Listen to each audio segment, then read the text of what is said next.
Fantasy has been plagued by the systemization of the one thing that made the genre special: magic. And honestly, I blame Brandon Sanderson.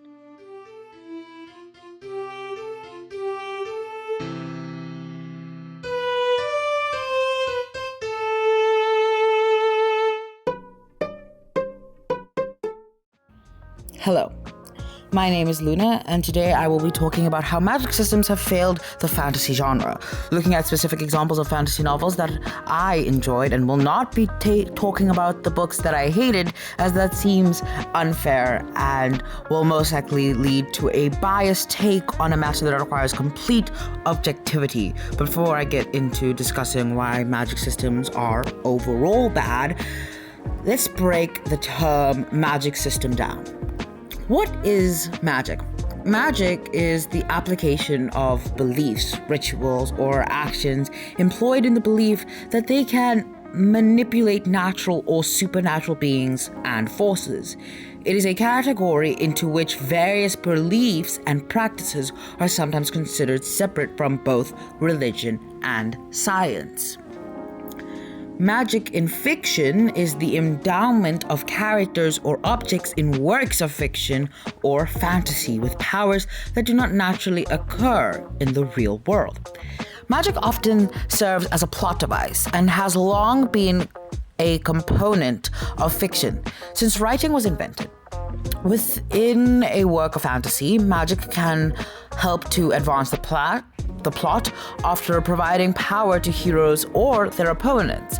The use of magic frequently manifests itself in a transformation of a character, if not the transformation of the fictional world.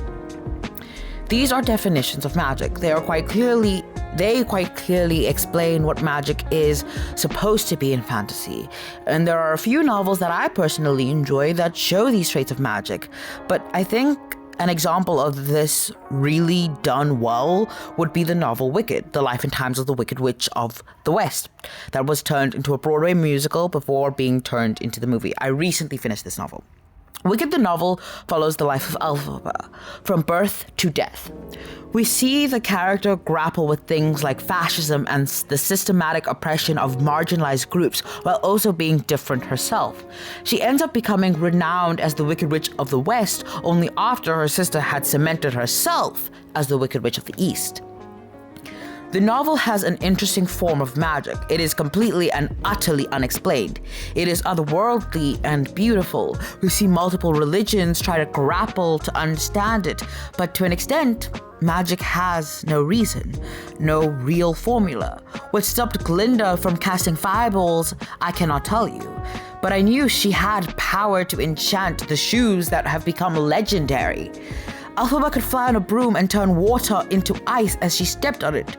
She could command animals and read the Grimoire, a book only people from the land of Dorothy could read. Yet somehow she was unable to cast any spells that held real weight. She couldn't create barriers of protection spells. And though there was an instance where she somehow manifested a telekinetic ability and ended up using that power to kill a child, right? Graphic, I know.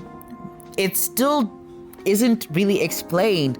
She's just sort of otherworldly. The magic that exists in Oz is inherently strange and inexplicable. It has no rules. One of the myths about how a specific magic race that exists in this world was that Laureline, one of the really important gods and figures in the mythos of Oz, just had to pee. The magic in this novel is hilarious and nonsensical, but it felt like magic, at least for the most part, as even this book had issues, but that is a conversation for a different video essay. The magic felt wondrous. It felt like watching Alice in Wonderland as a kid again. You couldn't really explain it, but you were lost in this fantasy.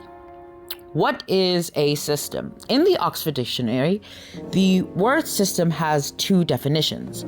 The first one being a set of things working together as a part of a mechanism or an interconnecting network, a complex whole, right?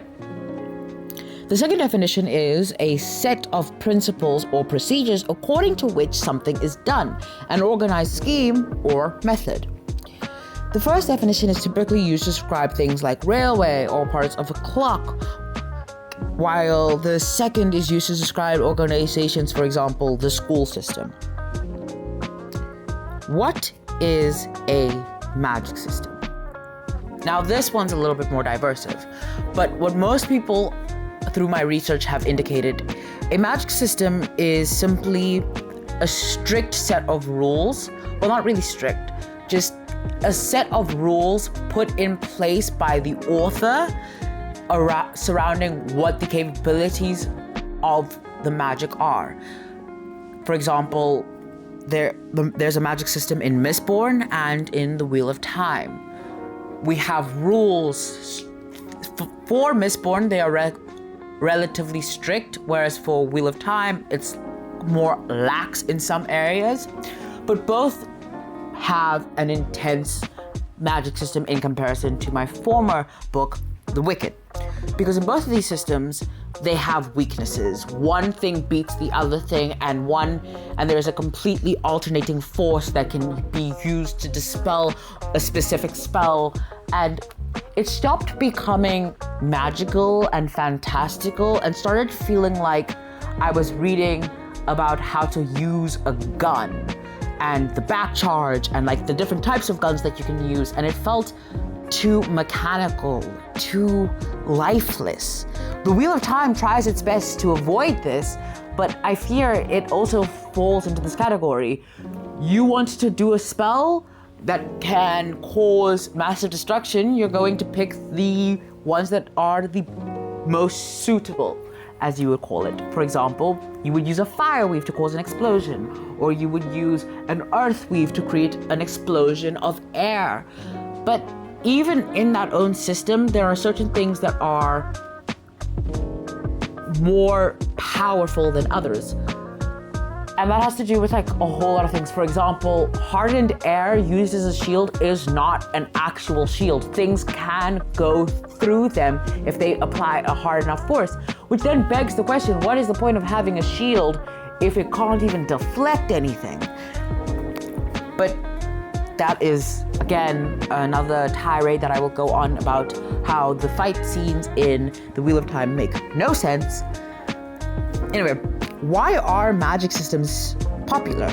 Brandon Sanderson, he is the most prolific author of fantasy, leaving his mark on all works that come after him, like many greats. Many opinions on the man are my opinions on the man are my own, but what I can tell you is he is a good writer when things don't get in the way. He originally coined the term magic system, as I have explained in my previous section. Cut that part out. There is only really one reason why writers of today use Brandon Sanderson's way of writing magic. Because it's simple. It's because it's simply easy. Using Brandon Sanderson's guide, any person can come up with a half-baked magic system, as it is completely grounded by strict rules, allowing the author to treat magic as less of a window of endless possibilities and more of a power set that the typical Marvel superhero has. This way does help writers, but it also hurts them. This method of creating magic in your world allows one to have more control. That way you know your main character is not weak, but they are not invincible either. But there are better ways to do this without having to power creep or limit yourself to a rigid system that leads to repetition that is ultimately frustrating to the reader. It's a way to gain strategic depth in an otherwise basic novel, and was honestly led to the death of actual creativity. I find the rise of magic systems to be quite the paradox, as why would anyone want to systemize something that is about endless imagination and possibilities?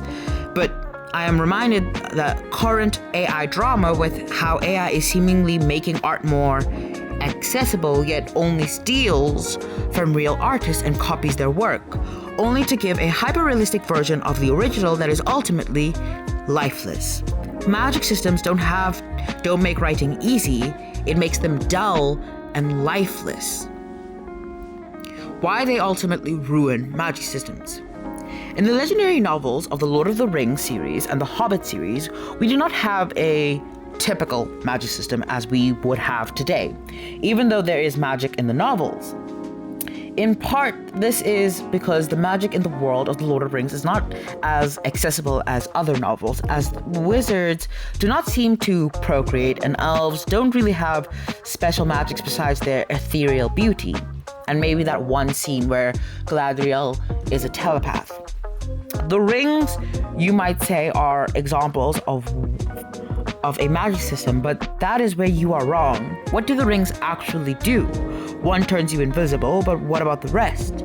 They have no special abilities that could potentially make them the equivalent of a Green Lantern ring, at best.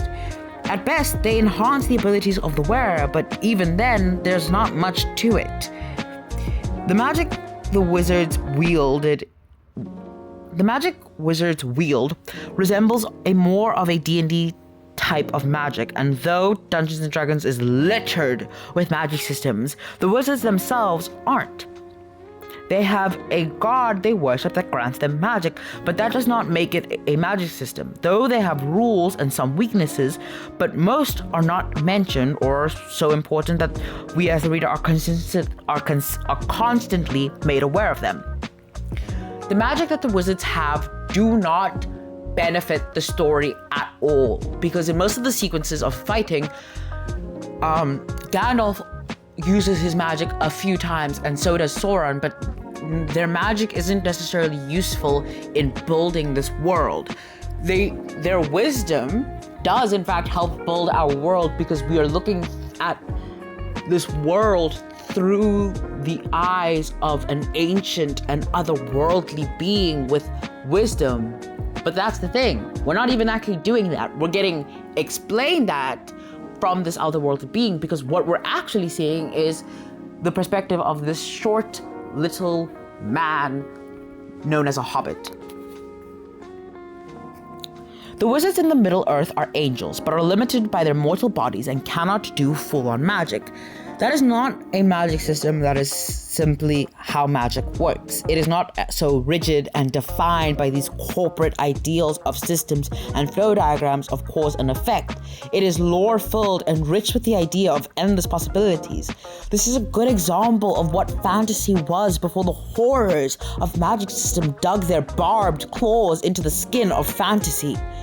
When we get our first few magic systems, things were fine. The books were still somewhat good, even though we started being able to make diagrams about how magic worked in the world and began to have the same phrases repeated to us over and over, all in an insane attempt to ensure that the reader understood what was happening, as if we did not spend 100 pages learning the ins and outs of said magic system because having a training montage in your novel was popular at the time. The first hardcore magic system hit the markets in the 1950s, but as time went on, we got more and more, and they all started to go harder and harder, and each seemed to be a copy of each other, more rigid than the last.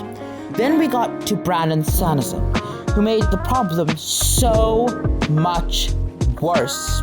Then all of a sudden, all fantasy books had these magic systems that felt more dull and lifeless than the last. Magic is about ritual, it is about practice, it is about breaking the laws of reality because you simply can. It is about power. And with these magic systems, we have been robbed of this power, of this thrilling excitement, as now we have algebraic equations that need to be solved just so one can lift a pencil off the ground. The softer magic systems also suffer from this as we look at the secret society of irregular witches. This is a more softer side as we see magic. This is more on the softer side as we see magic as the force that wants to work with witches. From the first glance, this seems inherently fine, but then we notice a few things. Each witch has a specific specialty. There are rules about witches being close together. There is literally no actual witchcraft. We get magical green fire, known as witch fire, that is typically used for cauldron. if a witch burns out, they turn into a dryad and go into hibernation. All of these things do enrich the world to some degree, but then you begin to notice how random it all is, like witches going into magical hibernation, witch fire, which is Greek fire in disguise. Magic systems don't actually create in-depth and rich magical worlds. They allow for writers to either overthink or undercook their worlds as nothing correlates, and it feels like I'm a reader reading about a book about Wonderland without Alice being the embodiment of the reader.